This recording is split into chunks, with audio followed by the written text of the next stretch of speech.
Well, hi there, and welcome to week 7 of the Emotionally Healthy Woman podcast.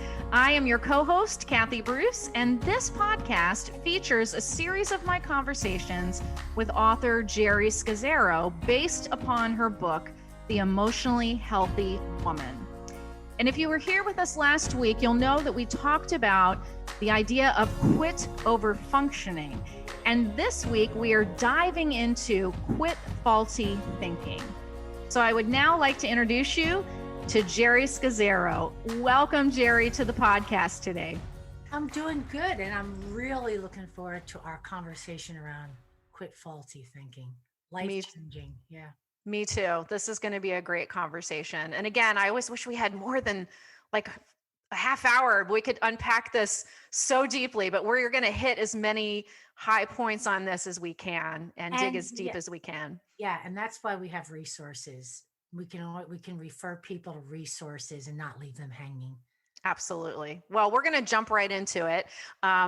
So this chapter, Quit Faulty Thinking. In this chapter, I want to just talk first about, how you define faulty thinking in this chapter of the book. And you say faulty thinking is when we believe something to be true that is false, and that it's a huge threat to both our emotional and our spiritual health. Can you describe some of the ways that it threatens our emotional and spiritual health?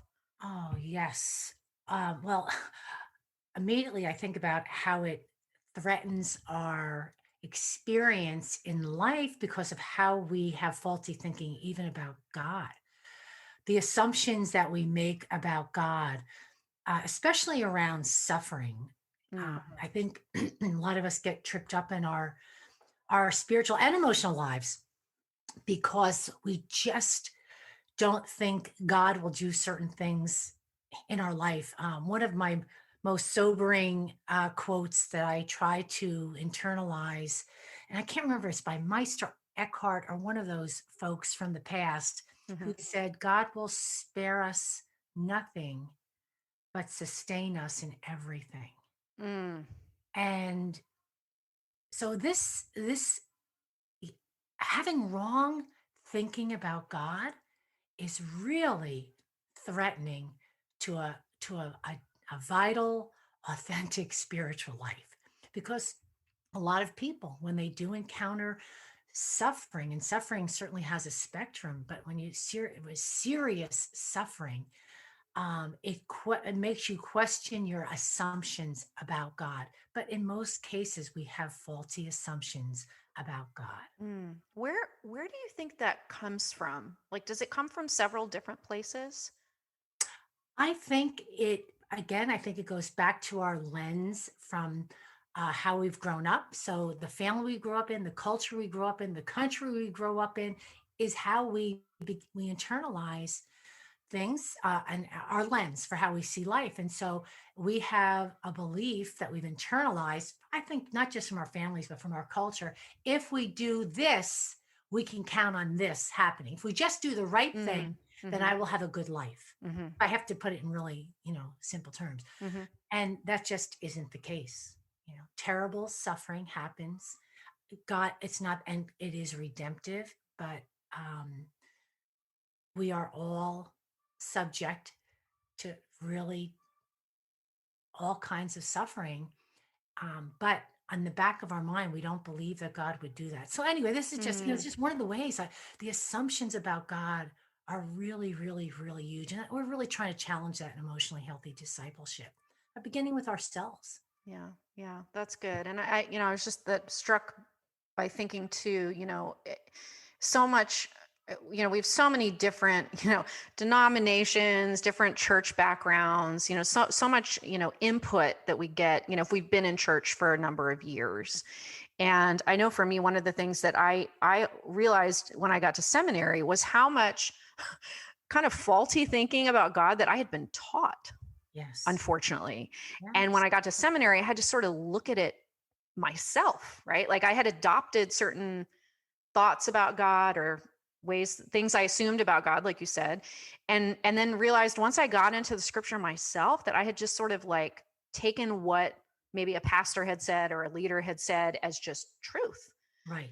because they were either an authority over me, or they were more Yes. educated than I was theologically. And so, yeah, just taking ownership of making sure that we are really seeking out and not making those assumptions. That's good.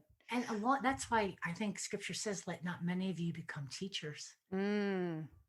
Mm-hmm. because it is scary how we can perpetuate faulty thinking and through wrong beliefs that haven't been researched. So really at the end of the day, and we'll probably say this again at the end of our time, but at the end of the day, each of us has to take responsibility for critical thinking Mm. in everything that we hear. I mean, we're blessed to have people who are gifted to teach us and lead us, but still at the end of the day, each one of us are responsible to critically think through what we've been taught, Yeah. and you know and just and check things out. We don't Yeah. take it lock, stock, and barrel. Yeah, absolutely.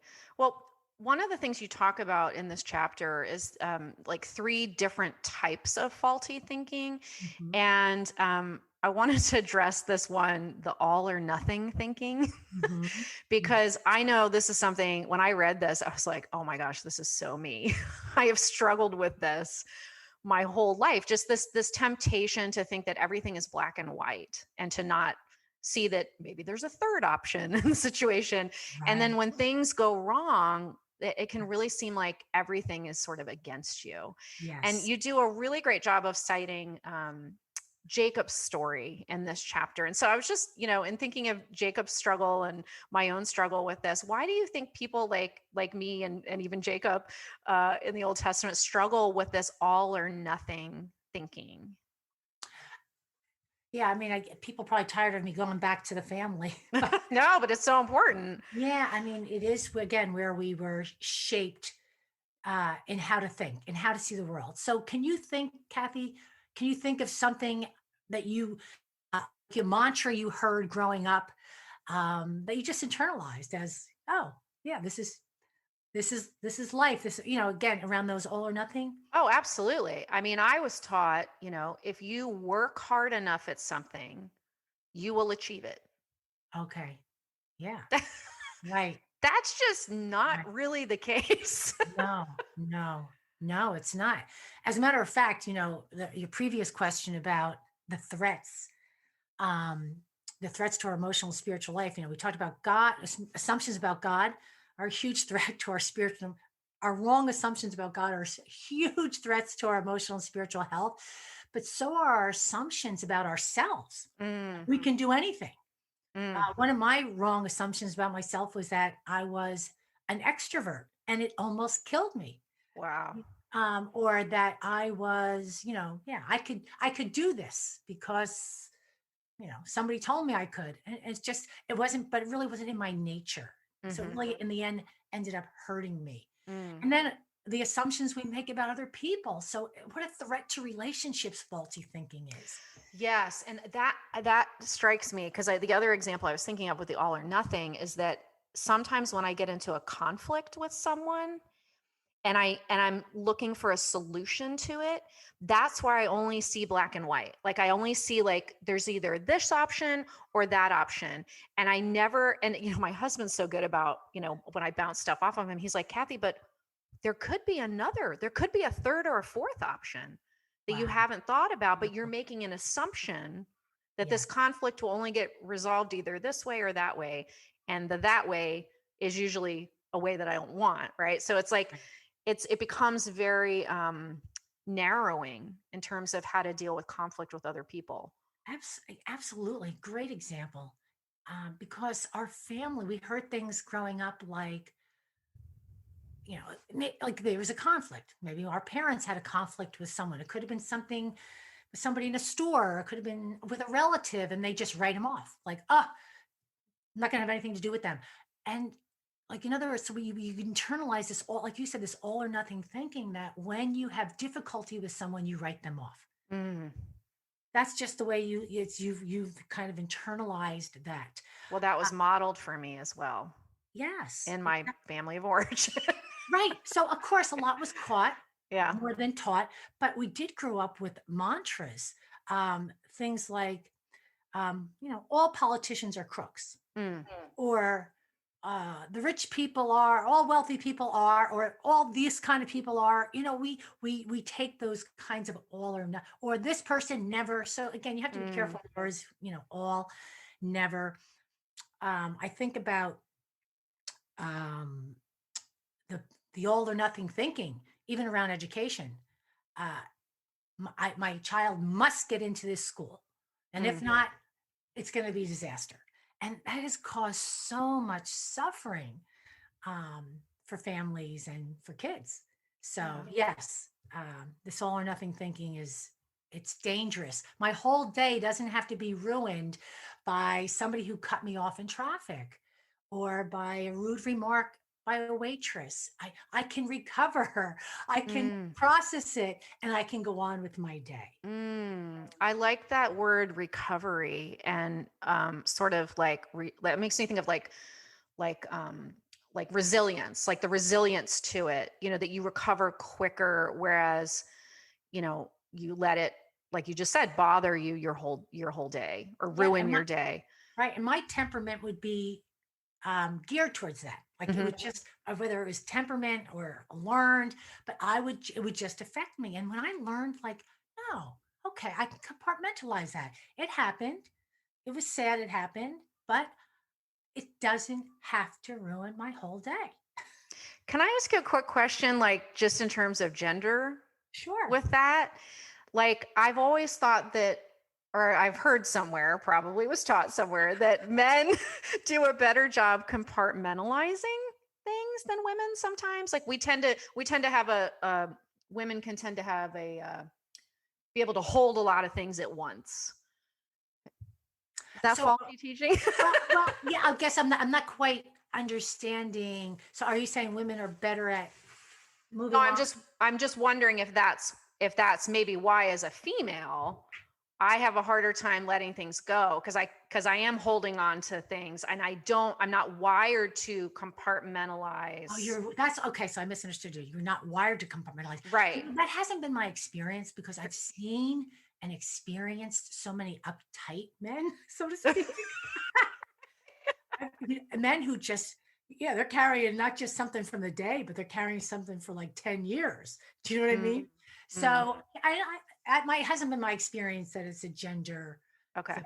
Yeah. Okay. Yeah. I was just wondering if the female brain was more prone to that, non compartmentalizing, but that's good. Well, okay. So there are two other ways of the temptations of the faulty thinking that you describe. And the other one is taking things personally, and then also thinking things will never change. And so we got to go back to family of origin again. How are these two pitfalls connected to family of origin? How have you seen them?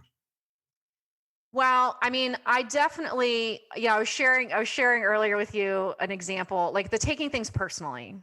I think this was definitely modeled for me growing up, with one of my parents, and I saw them take things very personally most of the time.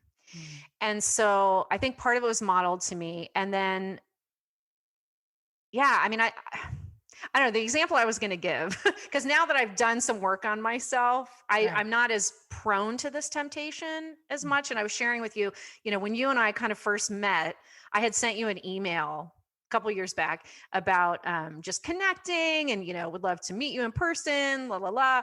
And I didn't hear back. And normal, like 10 years ago, I would have been like, oh, maybe I shouldn't have sent that email, or maybe like, she doesn't have time to respond. I probably, I mean, just making assumptions, right, about why you didn't respond to the email.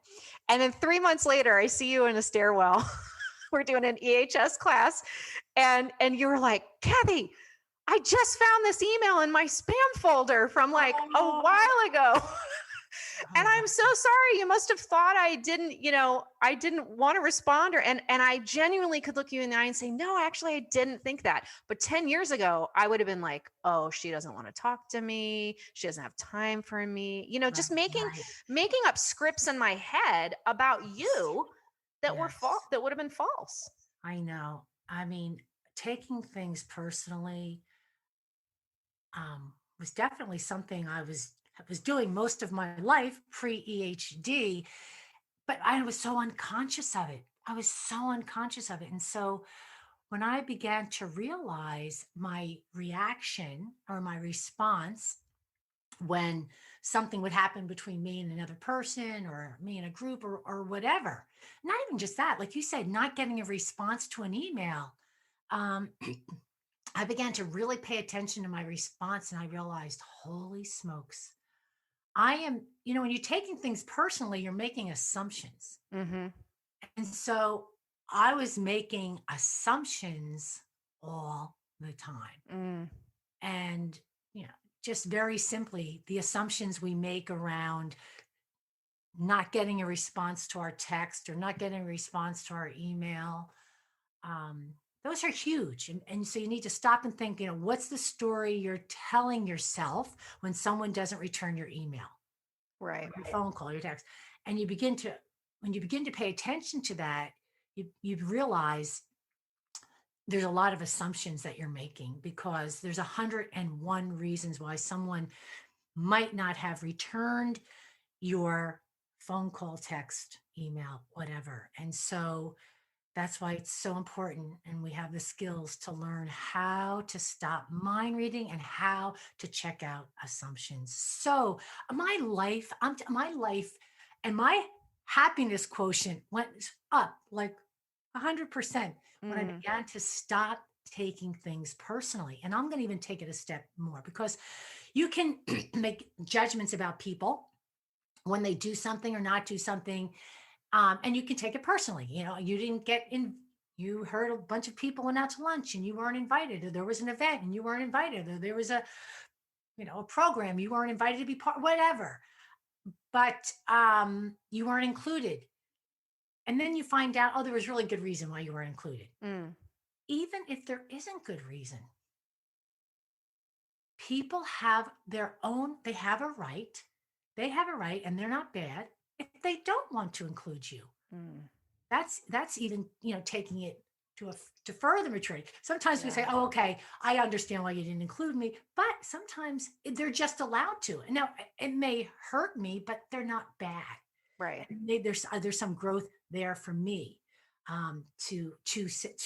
it's, we call it differentiation, where Mm-hmm. people are allowed, they're allowed to make their own decisions. They're allowed to include me or not include me, and it doesn't make them bad. So I mean that's Right. a pretty big growth spurt as well, Right. in terms of not taking things personally. It's taking chains off your heart. It really is. Well, and if you I'm just thinking, if you put yourself in the other person's shoes, right? Like, you want to be able to have your own right Yes. to differentiate or to put Yes. up boundaries. We've talked about boundaries in some of the earlier podcasts, right? Yes. That if you put yourself in those shoes, it kind of makes sense that that would be afforded to the other person who maybe hasn't made the same choice that you would want them to make or included you in what you wanted them to include you in. But Yes. yeah. I as a pastoral spouse, no, I mean, or even just as leaders of the church, and Pete and I would have a social occasion, I used to just, it would be torture sometimes knowing who to include, who not to include, Mm, because I didn't want to hurt anyone. But right. it put me in a bind because if in my mind it became all or nothing, like it was a lose-lose situation. Somebody's going to get hurt who isn't included. And I couldn't, I just can't take responsibility for everyone's. I want to take into account people's feelings, but I can't take responsibility for everything, about them. And again, as I always say in leadership, disappointing people is an important part of discipleship. And it's just reality. Yeah, Like, we it's all just right. We don't get what we want all the time. right. Right. We learn that as kids, hopefully. Right. If you're not We a child. have to play with toys. Right, right. It's Share. No, it's true. That's one of the things that helps having siblings. But Yeah. it's there's a lot of different games when you're adults, you know? Right. Oh, for sure. Well, and yeah, that kind of segues nicely into my next thought about just this. You give some great applications and some keys to help people quit the faulty thinking. Like once we're aware that what we're doing is faulty thinking, and one of them is to stop mind reading. And in the book, you have this powerful quote. You say, "We routinely play God when we make assumptions about another person." I mean, that's like a super strong statement that we're routinely playing God. And I'm wondering, how do you account for it being an assumption, like a legitimate assumption, or playing God if a person is like routinely displaying a certain behavior? Does that make sense? So like if somebody has a pattern of behavior or responding to you in a certain way, and Can you you give me an example? Trying to think. I don't know Sorry. if I have an example. I think what I'm trying to think of is like if if you're hopeful to get a different response out of someone, maybe because you're hoping that they've grown in an area of being able to handle conflict well with you or whatever, but they continue to routinely respond in an unhealthy way. Is it wrong to make an assumption that the next time you have a conflict with them, they might respond in the same unhealthy way? I mean, I guess it's a pretty good prediction. Prediction. Okay. All right. Prediction. All right. That's different. That's different. I mean, it's predictable. Uh, yeah, I think that might be a little bit different than what we're talking about, or how I'm addressing in the book how the jumping to assumptions without evidence.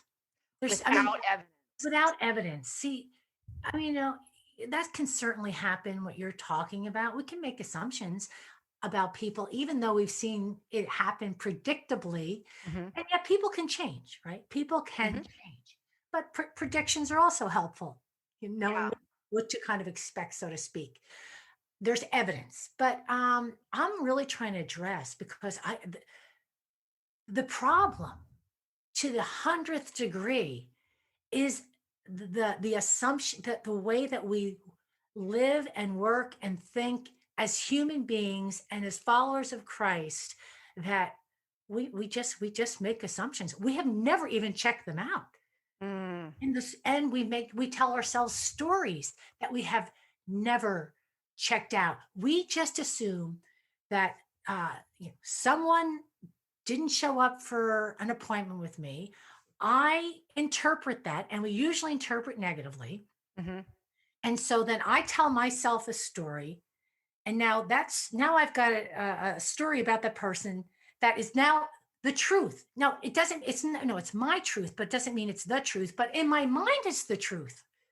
It's a real problem when I think something is the truth, but it's not. Mm. And it just has so many implications for relationships and community and just love. And so this is what we're really trying to get at. It's really, really simple, but it's really, really, really ingrained. We're so blind to it. Yeah.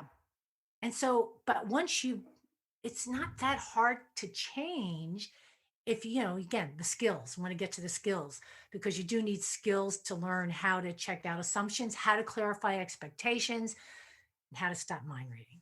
Yeah. And I think you really clarified it really well right there with what I was trying to get at. So like I did think of an example. So my husband cooked dinner last night. He doesn't cook much, but he's got into this Blue Apron thing, and he learned how to cook through Blue Apron. That's Thank you, wonderful. Blue Apron. And however, Okay. he uses the whole kitchen, if you know what I mean. So he uses Wait a minute. I don't want to assume. No, I don't want to assume I know what you're thinking. Okay. Well, I'm going to tell you based on evidence that he uses pretty much every pot and pan in the entire kitchen. Okay. So last night when he said, "I'm going to make dinner," part of me was really happy, right? Because I'm like, okay, I don't have to make dinner. But the other part of me assumed that it was going to be a big mess to Gotcha. clean up. And often what I try and do is, if he cooks, I try and clean, right? Yes, I know. Yeah. Yes, sometimes it's not worth the trade-off. Exactly. And so I guess that's what I guess that's what I was meaning was like, is that me playing God for me to negatively assume that the kitchen's going to be a hot mess and every pan and pot is going to be taken out of every cabinet and messed up? Right. That's not necessarily playing God, because I have evidence that that has happened. But it would be where if I had a friend that I didn't have evidence of a certain behavior or a certain intention, and I just assumed negatively about them. Yes, yes. That's playing God. Yes. That's playing God.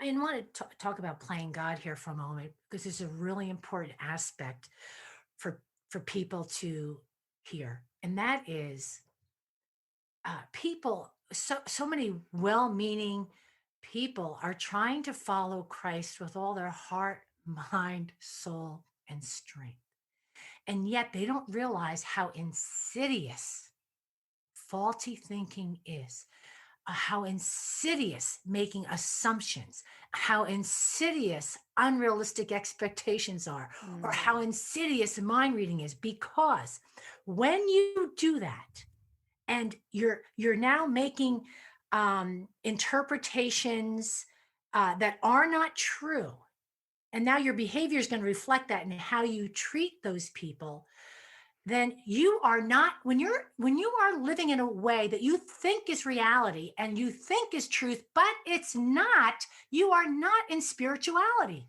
In other words, when you're in faulty thinking, you're not in truth. And when you're not in truth, you're not in reality. You're not in reality, you're not in spirituality. So this is like huge, huge. Because otherwise, we're just playing. We're playing some kind of game. We're playing a church game, I guess. We're playing community game, but we're not having authentic spirituality. We're not having authentic love. We're not having authentic community when we are doing faulty thinking. That's why it's huge. So, Geri, I want to ask before we get into our final application piece, just the weight of what you said. I mean, how long did it take you once you realized you were doing this faulty thinking? You said for years and years. How long did it take you to be able to recognize it and then shift it? Not long. That's the beauty. I mean, it's like flipping a switch. It's really just raising the awareness. Like people, first, I think people want to change, they just don't know how. And this is one of those really simple things that if I become aware of it, like just the lights go on, like holy smokes. Now there's some foundation there about differentiation we talked about, and not taking things personally, and when you're mind reading and making assumptions and those kinds of things. But if folks can just begin to pay attention to how are they responding when something happens in a way that they didn't want, happen. Like I said, someone didn't, just start with the simple things. Somebody didn't return my text, or they didn't return it fast enough. Right. Or somebody, again, I didn't get included. I mean, what is the story? Just start watching yourself. What is the story you're telling yourself? And put that in the light. And then, do I know this to be true? Because it is human nature to jump to negative interpretation about something. Yeah. And so that's the glorious thing about all this. We've talked about clarifying expectations, how important understanding expectations are, because it's a simple skill, but it can change your life, it can change community, it can change everything. So I just live and breathe like, wait a minute, am I making an assumption about that? And it's helpful, and as we talk as a family, are you sure that's true? Or are you making an assumption? Or if I see, one of my family members having a response to something negative that might have happened in a relationship, I'll say, well, what's the story you're telling yourself? Do you know that to be true? Just whatever. Right. Right. But don't practice on anybody else until you first do it yourself. That is a good point. Well, I want to just mention quickly, because again, there's so much good content and just application in this chapter. So I want to encourage our listeners again to pick up the book, read the chapter. I mean, we didn't touch on everything, but I also want to mention in the Emotionally Healthy Relationships book, this tool that, we've kind of both referred to, of stop mind reading and clarify expectations. Yeah. When you said book, you're calling it a book, the Emotionally Healthy Relationship course, you mean? No, the course. Sorry. I'm thinking of the workbook because I have it right here in front of me. I know our terms are, Thank you for clarifying that. Yes. That's okay. It's just that we have a lot of different resources and it can be a little confusing. Yep. Whenever Kathy and I are talking about the skills, we are referring to a course in which is an 8-week course, 2 parts. One of the parts deals with learning healthy relationship skills for loving well. And there is a workbook that goes with that. Yes. And that's what you are referring. That's what I'm referring to, is the second session in the workbook is called Stop Mind Reading and Clarify Expectations. And I just wanted to mention that because for my own processing of this faulty thinking, that has been an incredible tool to help me to recognize, when I'm, how, and is give a practical tool on how to apply it to make sure I'm not mind reading and that I'm, clarifying expectations and just checking assumptions. So I wanted to mention that. Did you have any other kind of final applications or thoughts you wanted to share with the listeners? No, I don't, but I did have just one final question because I thought your question to me was helpful in terms of, how long did it take me? So I'm wondering, what has your evolution or your transformation been like in growing in the skill of not faulty thinking? Yeah, so I've been practicing the skill for probably about 3 years now. And what it has produced in me is less anxiety. Because I used to just make assumptions of, exactly what you said. Like somebody didn't respond to the text or took 2 days to respond to the text. Are they? And so my script would go, are they mad at me? Did I do something wrong? Did I offend them with what I said? Just all. And so it would produce so much anxiety in my head until I finally heard back from the person. And then it was like, oh, I was away, or it was just something, the truth, what you said, the truth was just such a simple, not what I thought it was. Right.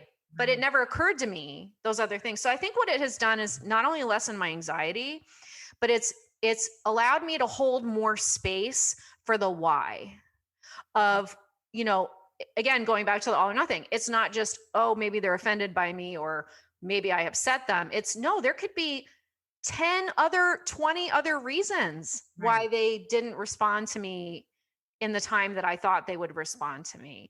And so holding that open space and recognizing that people's lives are complex, right? And you're not always going to necessarily hear back from them exactly when you think you're going to hear back from them. I mean, I learned this from my family of origin. Like I had parents who was like, if they didn't hear back from someone in the time, it would create such anxiety and angst.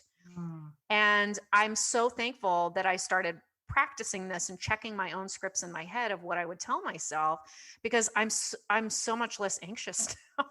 Yeah, and like as you started out in the beginning asking, that faulty thinking is a threat emotionally and spiritually, and there it is. It's a threat to our personal health, and it's a threat to our relationships because if we're thinking wrong things about someone, it certainly affects then how we behave towards them. So really, really important skill. Yeah. This was so wonderful, Geri. Thank you so much. I love your passion for this issue. It is an issue. And I think something that's really prevalent. I know something I've suffered from, and I'm still on the journey. I'm still working Yeah, working on it. I hate to see people suffering unnecessarily Yeah. when there's really lots of freedom and love around the corner. But we have to, as Paul says, we got to take off some things and we got to put on some new ways of thinking. Absolutely. Absolutely. Well, thank you again for sharing with us. And again, I want to just remind our listeners that this is a book and a workbook. So this Emotionally Healthy Woman is not only a wonderful reading book, but a course. Yes. Well, the Emotionally Healthy Woman. Now, here's the tricky part. We don't call the Emotionally Healthy Woman a course. Oh, No, okay. I'm learning things on this podcast too today. yes. The course has very specific things like the daily office.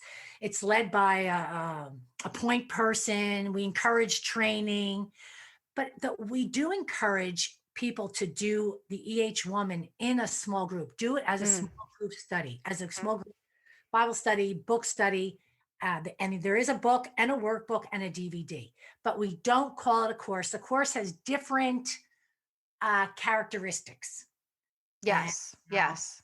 And I so, will say though, in my experience, I have done this in a group a number of times and yes. love doing it with a group of people to just bounce off of each other and see how we're applying these things, like we talked about And today. you know what, Kathy, when you do the Emotionally Healthy Woman as a group, you see, as a small group, you see how much faulty thinking.